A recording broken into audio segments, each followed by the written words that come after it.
राधे राधे मेरे प्यारे भाइयों बहनों माताओं व बंधुओं, संस्कार की बातें चैनल में आपका स्वागत है। बंधुओं, आज आंवला नवमी के दिन मैं आपको सुना रही हूँ आंवला नवमी की कथा। बंधुओं, आंवला नवमी कार्तिक मास के शुक्ल पक्ष की नवमी तिथि को मनाया जाता है।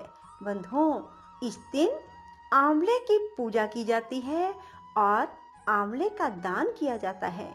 आंवले के पेड़ के नीचे बैठकर ब्राह्मण ब्राह्मणी को भोजन करवाया जाता है और स्वयं भी आंवले के पेड़ के नीचे बैठकर भोजन किया जाता है। बंधुओं, जो मनुष्य इस प्रकार से आंवले की पूजा करते हैं उन्हें अनंत गुना पुण्य की प्राप्ति होती है।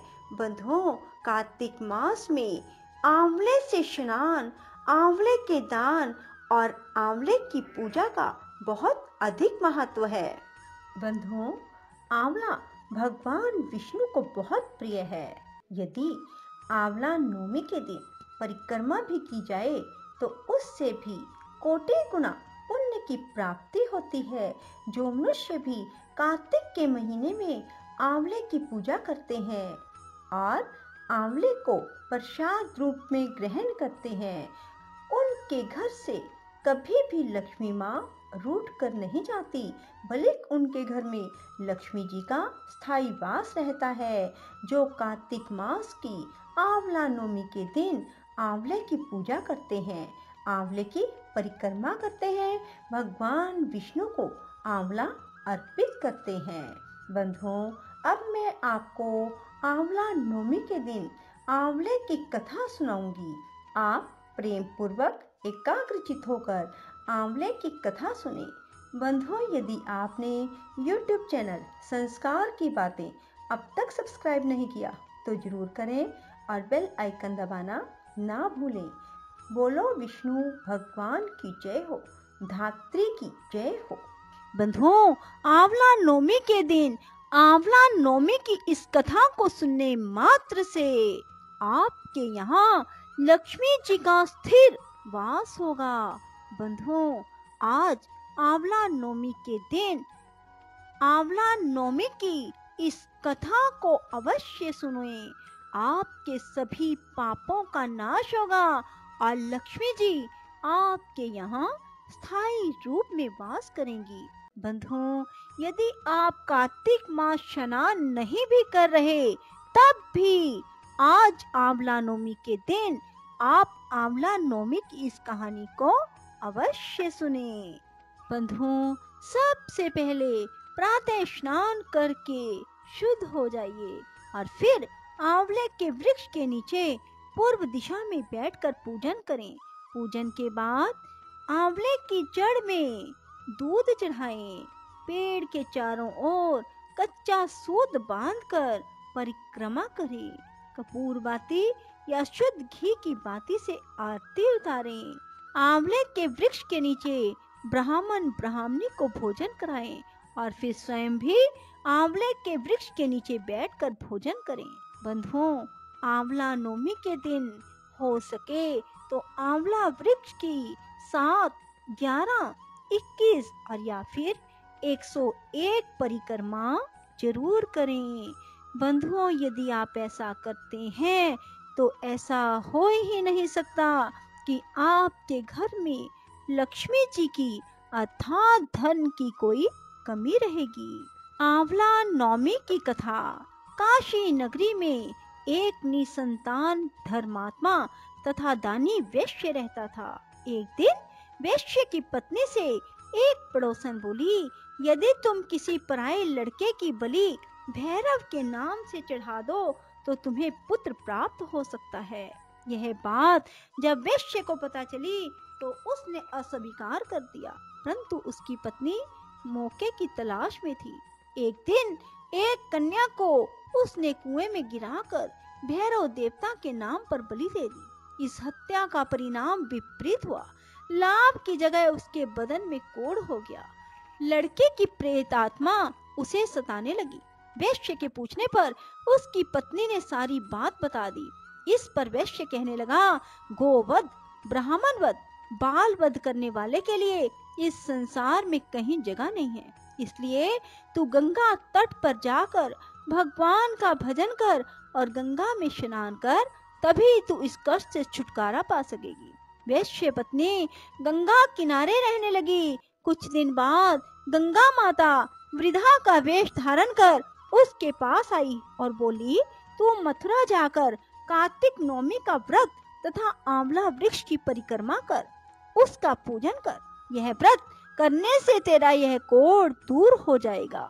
वृद्धा की बात मानकर वैश्य पत्नी पति से आज्ञा लेकर मथुरा जाकर विधि पूर्वक आंवले का व्रत करने लगी। ऐसा करने से वह भगवान की कृपा से दिव्य शरीर वाली हो गई और उसे पुत्र की प्राप्ति हुई।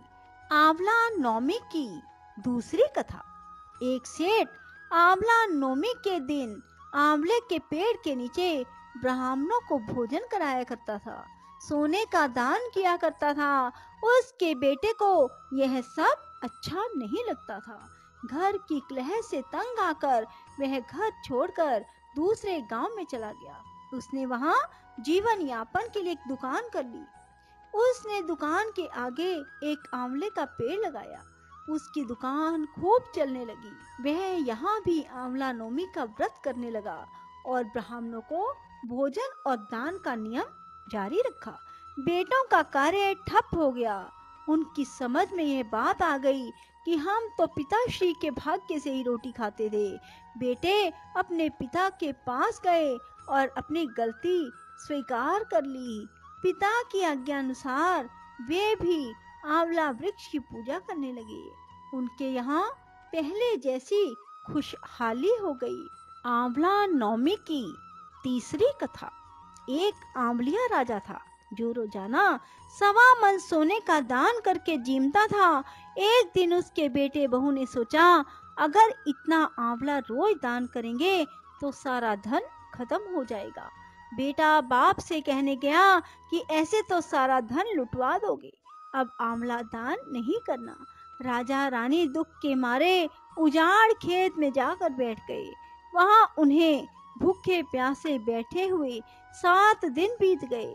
राजा आंवला दान नहीं कर सका और आंवला दान किए बिना खाना कैसे खाए। तब भगवान ने सोचा कि अगर मैं इसका सत नहीं रखूंगा तो दुनिया में कौन मुझे पूजेगा। भगवान ने राजा से सपने में कहा, तू उठ, देख तेरे पहले के जैसा ठाठ बाट हो रहा है। आंवले का पेड़ उग रहा है, उठकर आंवला दान करो और जीमो। रानी ने और राजा ने उठकर देखा तो पहले जैसा ही राजपाट और सोने का आंवला हो रहा था। वे लोग रोजाना पहले की तरह 1.25 मन सोने का आंवला दान करने लगे। उधर बेटे बहू के अन्नदाता से बैर पड़ गया। आसपास के लोग कहने लगे कि जंगल में एक आंवलिया राजा रहते हैं, उनके पास चले जाओ, वह तुम्हारा सारा दुख दूर करेंगे।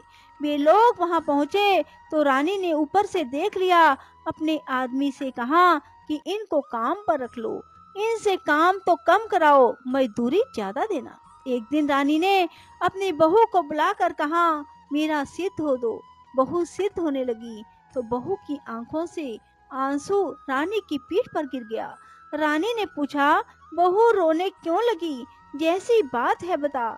बहू बोली, मेरी सास की पीठ पर भी ऐसा ही मस्सा था, वह भी 1.25 मन आंवला रोजाना दान करती थी। हमने उन्हें आंवला दान करने ना दिया और घर से निकाल दिया। तब सास बोली कि हम ही तुम्हारे सास ससुर हैं, तुमने तो हमें निकाल दिया था, लेकिन भगवान ने हमारा सत रखा। हे भगवान, जैसे राजा रानी का सत रखा, सबका रखना। कहते सुनते हुंकारा भरते सबके परिवार का सत रखना। बोलो श्री विष्णु भगवान की जय हो। ओम नमो नारायणाय। ओम नमो नारायणाय। ओम नमो नारायणाय। ओम नमो नारायणाय। ओम नमो नारायणाय। ओम नमो नारायणाय। ओम नमो नारायणाय। ओम नमो नारायणाय। ओम नमो नारायणाय। ओम नमो नारायणाय। ओम नमो नारायणाय।